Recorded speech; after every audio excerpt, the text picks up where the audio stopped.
How you feeling today, man? Good, man. Ready to rumble? Huh? Ready to rumble? We had a good camp. Good camp.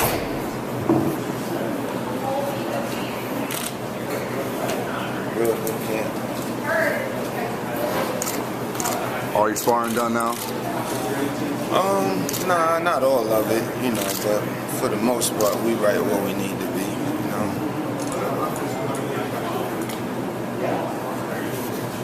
Do you want to sit? We have a chair for you over here. Okay. All right, go ahead. You guys want to talk to him here? Let's do it now. Go ahead. Any changes to your training camp for this fight? No, I mean, you know, brought some tall guys in, you know what I mean? And nothing different, you know, just train hard, you know what I mean? Focus on the task at hand, you know. Nothing different, man. What do you expect from your opponent in the fight? I expect him to come to fight, you know. Looking at all his prior fights, you know what I mean? He comes to fight, you know. He doesn't back down from what I see. He comes to fight, and that's what I like. You know, I like a guy to come to fight. I don't think that he would do the running that Washington did, you know. And so I think that, you know, he'll engage a lot more, you know what I mean? And I think it'll be an interesting fight. How big could a win be, especially since the fight's on national television for your career? Well, this is not my first time on national television, so, I mean, you know, a win is a win, you know what I mean? We are all, man, one punch away from success, one punch away from failure, you know what I'm saying? So, any win, you know, whether it's on TV or not, you know, is always a blessing, man. You spoke of Washington running without giving up too much of your game plan. What kind of adjustments have you made in preparation of you know, anybody running from here on out? Just cutting the ring off, being more steady on my feet, you know, cutting the ring off more, you know. It's one thing running and you know, staying busy while you're running, and it's another thing just simply running and not engaging, not making it, you know, a fight at all. And so I don't think that Brazil, you know, even if his plan is to backpedal or to not sit there and trade with me, I don't think that he's going to do the running that Washington did. At some point in time, you're going to have to fight, you know, you're going to have to throw some punches, you know what I'm saying? So, and, you know, he has, what, 17 fights, right? And all his fights, you know, he fights, he throws punches, you know, he sits there and he exchanges, he goes to war, you know, in moments during the fight. So I really believe that he's going to engage, you know, he's going to engage with me. I don't think that his game plan is to run at all. If he does engage, how do you see that? How do you see the fight coming out?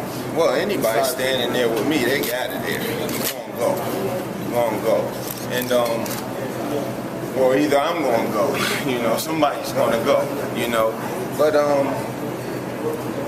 at the end of the day, man, you know, I prepare for a fight. You know, I don't prepare to chase a guy, or I don't prepare to run from a guy. I prepare for a fight, and I prepare strategically to, you know, minimize a guy being taller than me or longer than me, or if he's faster than me, or if he's stronger than me. You know, we prepare to, you know, minimize those things, you know what I mean? But I don't think he's faster than me. I don't think he's stronger than me. He's just taller than me. That's it. Do you have any predictions for the fight? Yeah, I don't think it's going to go the distance.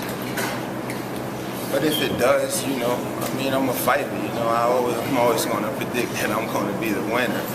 But I'm going to really try to get him out of it. You know, I'm going to really try to get this guy out of there and not leave it in the judge's hands, you know. And I obviously don't feel, you know, too secure about leaving any decision in the judge's hands, you know, and I'm in another guy's backyard. So, you know, I'm going to try to get him out of there. Excellent. Thanks. Good luck, champ. Thank you, brother. If you win in good fashion, do you believe that you're in line for a title shot at this point in your career? I would hope so, man. I mean, I think I've done enough in this sport of boxing. I think I've done enough to try and bring some excitement to the heavyweight division. Everybody that they put in front of me, I've fought. I've never once turned down a fight. I've always tried to make, big fights. And, one of the things that people came to love about the heavyweight division is that the best always fought the best. When you saw a championship fight, you knew that the challenger always had a chance to win. You know what I mean? And you knew who the challenger was. You knew his style. You knew he was good.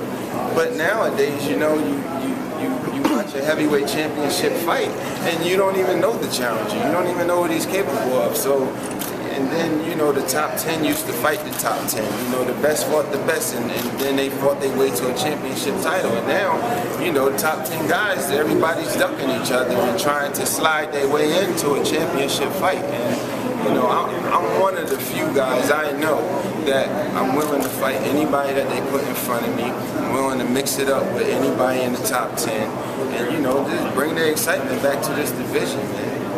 Now, there's a couple of world heavyweight title fights this weekend: Deontay Wilder versus Artis Bilka, and Charles Martin versus Art Glaskov.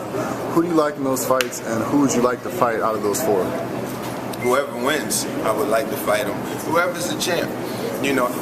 I don't have a bullseye on any individual, any particular fighter. Every fighter's goal is to be world champion. So whoever ends up world champion, that's who I want to fight. It's not like I want to go after Wilder just because he's Wilder. I want to go after Wilder because he has the title. Charles Martin, if he's successful in winning the IBF title, I want to go after him too. Whoever is the champ, man, that's who I want to dethrone. Would you favor Martin over Glaskov? I think Glaskov is very strong. I don't know, man. I don't know. I know Glaskov has a bit more experience, but sometimes that don't mean anything. It really comes down to times where who wants it the best, who wants it the most, who wants it more, And guys can be so evenly matched, man, where the winner is going to be the one who has the strongest will, and who wants it the most. So maybe that's what it'll come down to. For any reason, none of the top 5 want to fight. If you come out, those guys come out. Who do you see? Who would you like to fight that's not in the top 5 out there? Nobody. Is there anybody out there? Nobody. I mean, I've been saying it for the longest, man. I'll keep saying it. I don't want to fight nobody that's not in the top 10. I didn't really want to fight Brazil. That's who they offered me. I wasn't going to turn it down. I don't turn down no wreck. I don't duck no wreck. I don't turn down no fights. I got to stay busy. You know what I'm saying? I really choose to fight anybody in the top 5, top 10. That's who I would like to fight. Anybody else that's under that, I'm really not interested in fighting. Did you get a chance to check out Tyson Fury versus Vladimir Klitschko? If so, what are your thoughts on Klitschko at this stage in his career? Well, I did several interviews prior to that fight, and I said that Fury was going to win. What I did say is if Klitschko came in the way against Fury that he did against Brian Jennings, that Fury was going to beat him, and he probably was going to beat him easily. What I saw in Klitschko against Jennings wasn't world championship type of fighter. He wasn't in that world championship class, in my opinion. And I felt like whoever came behind Brian, and if this guy continued to fight like that, he was going to get dethroned. Another fighter that was out there in the heavyweight division, Ortiz Jennings. Yeah. What was your reaction to that fight? I was surprised. Sometimes, and one of the things that my trainer here and Calvin Davis have been discussing with me is making that transition from the gym to the ring. From this gym to the lights in front of the people. A lot of times I see guys, they in the gym, they doing all types of good things in the ring, they get in the fight and they don't even look half as good as they truly are. And I don't think Brian really made that transition that he needed to make against Ortiz, because I know he's a far better fighter than what I saw in that fight there, you know. But Ortiz is very smart. This guy is very, very smart, man. He's a very smart fighter. He's been doing this since he was a baby, you know, so it is what it is. A couple names out there. Anthony Joshua, what is your take on him? I like his him. last fight. I'm a fan. You know, I like him. He has terrific size.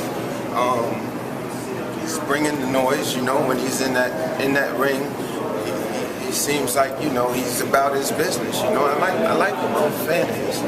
Shannon Briggs. I'm not a fan of Shannon Briggs. I mean, come on, man. Shannon Briggs, like, I look at it like this. Shannon Briggs know the boxing game. But for the past 10 years, the only thing he's been good at is making videos for Instagram. He hasn't been fighting anybody. He hasn't been really in the mix of trying to make big fights. He's just been chasing around Klitschko for, you know, a long time. Like, you can make all that noise outside the ring, but at the end of the day, you got to fight, man. You got to be busy. You got to be showing the people that you can do what you say you can still do, you know, and I just don't see that. So I don't know what to say about Shannon.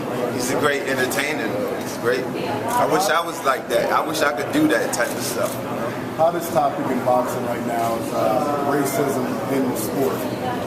What is your take on, what is your take and experience on racism in boxing? Racism in boxing?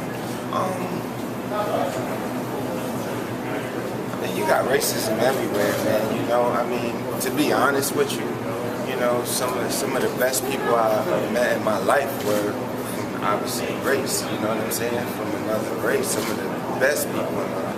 And I know that I wouldn't even be standing in front of you if it wasn't for, you know, some white people that stuck by me when I was in prison, you know what I'm saying? I mean, stuck by me like family, man, you know what I mean?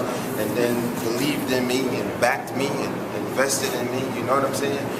But when you go outside in the world and on a broader spectrum, you know, and the judging and the politics and you know, hyping one fighter and not hyping another fighter who's probably twice as good, then that's a whole nother round.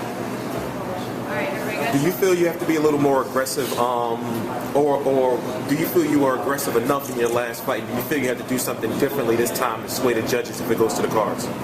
Good question. No, I don't think I was as aggressive enough against Washington. I think that I let him live a lot of times, you know what I mean? I know I was punishing with body shots, and a few times I think I could have got him out of there and I didn't. So yeah, I really have to stay aggressive in this fight from the beginning to the end.